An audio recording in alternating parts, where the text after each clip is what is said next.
Na ką, sveiki bičiuliai, su jumis vėl rubrika Ryškim kartu. Šiame video noriu parodyti, kaip naudotis kilpučių ryšekliu.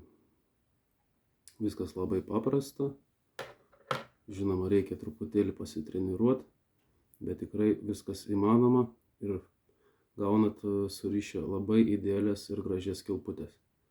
Taigi, ko mums reikės? Žinoma, valo, kilpučių ryšiklio. Turiu du, vienas didesnis, kitas mažesnis. Žinoma, kilputės užtempėjo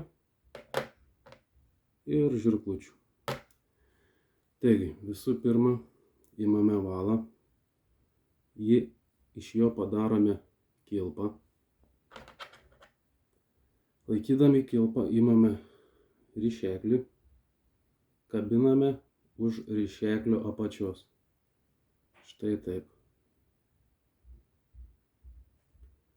Prilaikydami sukame ryšeklį 3 kartus ir likusią kilputę užkabiname už ryšeklio ir įkišame į tarpelį. Po truputį tempiam, puikiai užsitempia, apverčiam ryšeklį į apačią ir lengvai neskubėdami nusmaukiame valą nuo ryšeklio. Prieš užveržiant kilpą būtinai rekomenduoju valą padrėkinti. Užtempiam, ištraukiam, paimam kilputės užtempėję ir stipriai užtraukiam. Štai. Turime puikiai surištą kilputę. Nereikalingą valo atkarpą nukerpam. Štai. Viskas puiku, gražu ir greita. Tuo pačiu parodysiu su kitu ryšekliu.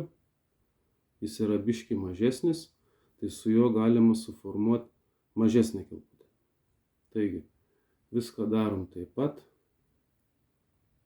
Užkabinam, 3 kartus apsukam. Valo kilputę užkabinam už ryšeklio, užtempiam ir švelniu mostu nuimam valą nuo ryšeklio. Prieš užtempant padrėkinam,